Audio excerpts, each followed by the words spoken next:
everyone, welcome back to another episode of Lead and Learn with Occupational Health and Safety with me, Amo Molema.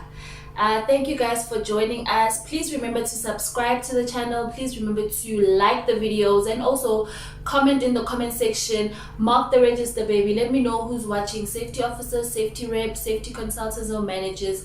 Let me know who's watching.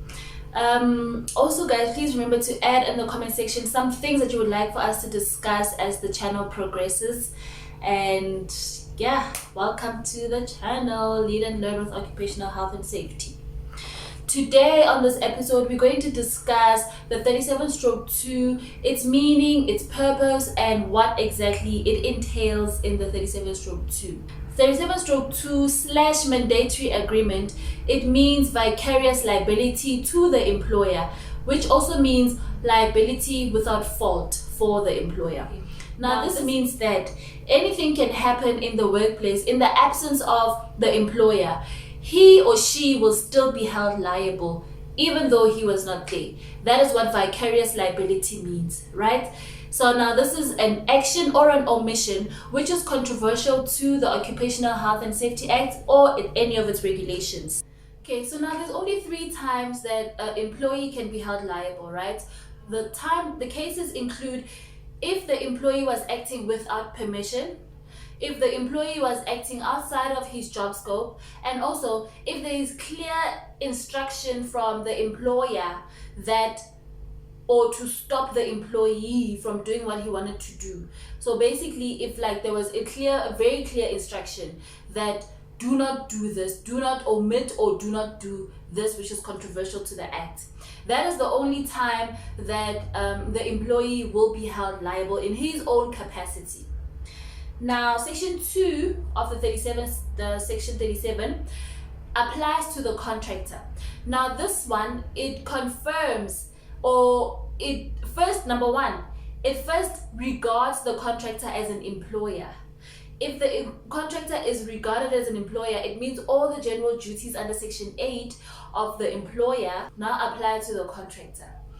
And then it also stipulates the obligation of the contractor to comply to the terms of the Occupational Health and Safety Act and all of its regulations. Section 2 of the 37/2 agreement, it applies to the contractor. In this case, the contractor first is regarded as an employer. And if the contractor is regarded as an employer, it means that every single duty of the employer under Section 8 of the Act, which is general duties of the employer, applies now to the contractor directly, right? And also, now it also just stipulates the obligation of the contractor to comply to the terms of the Occupational Health and Safety Act, and also to comply to any act or construction regulation or regulation that is within the Occupational Health and Safety Act.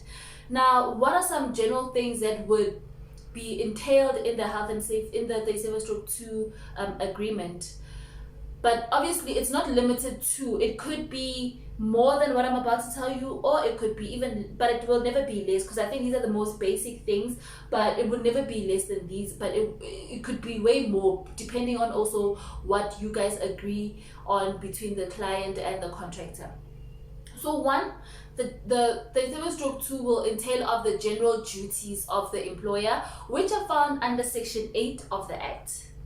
It will also consist of other regulations and other acts which the client may feel that as the contractor you need to be obligated to these acts or regulations, right? And then also it states the responsibility of the contractor to have your safety documents intact, available for inspection and auditing by the client or the client agent or even an inspector. So basically would be like the safety file, keeping a safety file. That's where you will get that instruction from. Also, it would talk about the provision of legal and public liability, having legal and public liability on hand, usually in the safety file, but on hand, not having it like not working on site without the public liability or legal liability. And then also the 37/2 can also state whether or not it wants contractors who are registered with statutory bodies. Now, statutory body registration, it's very mandatory. It's actually mandatory, extremely important. So whether or not the client states that they want somebody who's registered or who's not registered, it would be advisable to go and register. One day, actually, you guys will talk about registration at SACMP. That's a whole topic on its own, right? And then any other contractual agreements like your payment procedures, your penalties and your fines, and also the type of contractors that you would want. Would you want labor only? Would you want labor and material? What kind of subcontractors would you want? Those are the items that would be identified and clearly stated in your agreement, because this is now like your contract of employment. This would be your contract of employment that you need to abide by these laws to ensure that you get this contract or you get this job, right? So guys, I hope that you did learn a thing or two. If you guys have any comments that you'd like to add about this topic that we discussed, please come and say something in the comment section. Let me know how you feel about stuff. Let me know if you also have additional information for me to know. Teach me something, guys. Also, until next time, please guys, remember to hit the subscribe button, please. And also hit the notification bell. Every single time we upload a new video, you will get a notification on your notifications, I guess. Like the video. Also, please subscribe to the channel. Until next time, see you guys.